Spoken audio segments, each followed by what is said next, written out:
Hey guys, in this video we're making these two parts here. You can see that one has a boss. Well, they're actually exactly the same, but one end has a boss and one has a little recess. These are custom parts we're making for a friend for his Mathews bow. At the end of the video we have some pictures and a little video of the bow itself with these little standoffs on it. Hope you enjoy. Thanks for watching. The first thing we do here is deck the top of this 1.5 by 1 1/4 piece of really rough cut piece of aluminum stock.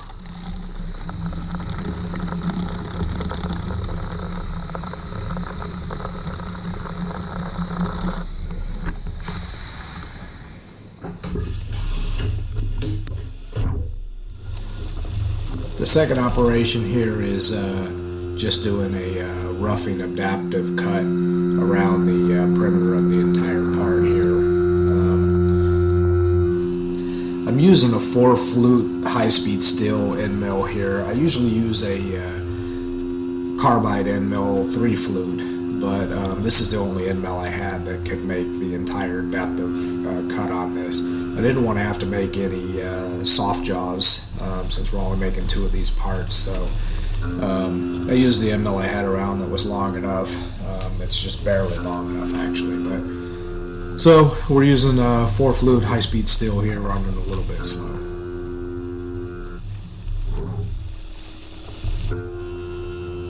I'm using the 200 thou step down and a 0.125 optimal load on this cut.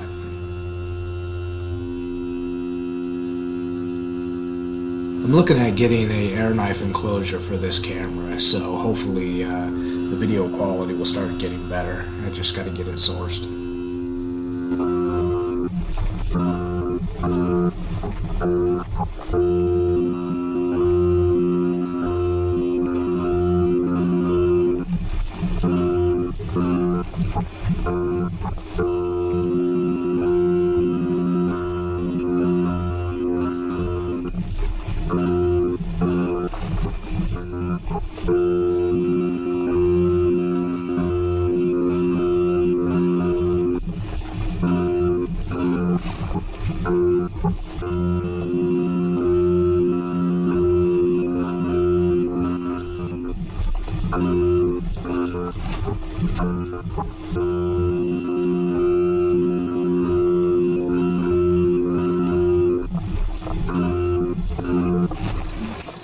The depth of cut here is really close to the actual flute length, so we're just checking here to make sure that we weren't going to run out of flute length cutting this part.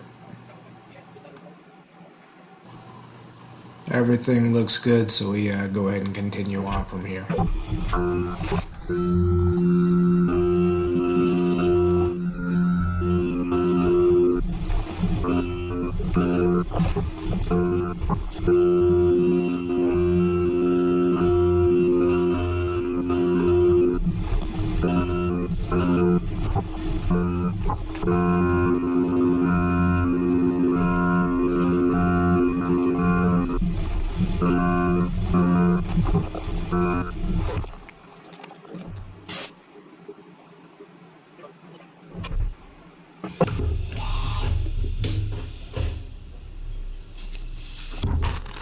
Here we're using the Metal carbide tip insert 1/2-inch drill just to get a hole started here that we're going to remount later, and also a place for the drill bit to start.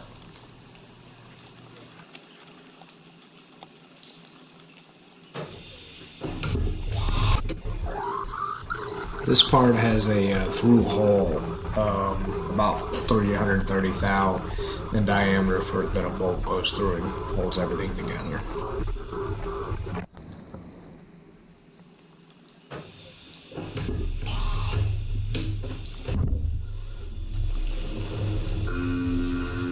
I'm using a horizontal tool path here.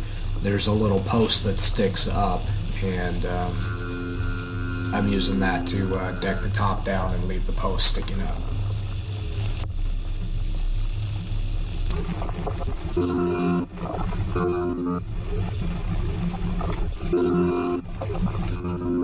Alright,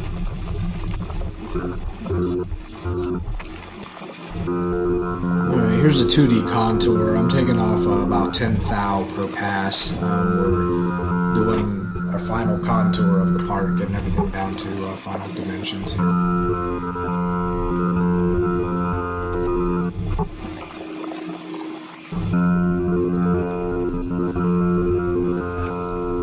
I've got a little bit of material stuck on the lens here. Again, hopefully that'll be solved with the air blade. We're just doing a bore to get the final size on the little inset part there, and the little chamfer on the top. Since I don't have soft jaws or anything to hold this in, basically I'm going to probe off this part and off the center hole on this part and create the boss that sticks up off the end here. So tapping this thing in for good measure. And one more. Yeah, that seems better. Alright, so I'm going to probe off that hole, and then I'm going to use the same end mill and everything to create the boss here.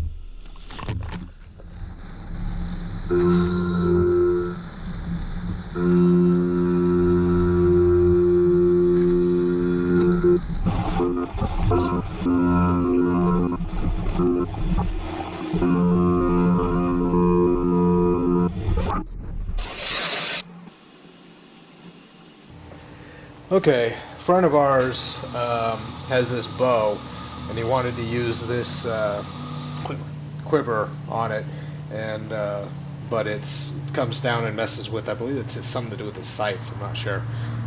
So we created these custom standoffs for it to go here. They drop down into these machined holes in the bows themselves, and have a countersink here, and I'll let you put how this goes here.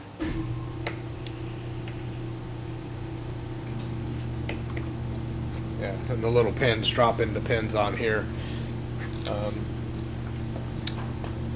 Yeah, it keeps now the arrows are stood off of here and don't interfere with anything, and when he grabs them, there's no interference there. So pretty cool little project.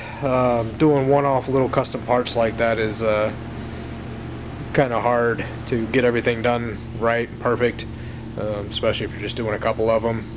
But getting all the radiuses right to fit down in the pockets here, and for the pins and the pockets on both sides to all match up. So anyway, hope he's happy with it. This was a pretty fun and challenging project. We left them unpainted. We're not sure how he wanted the colors to be, but anyway, thanks for watching, guys.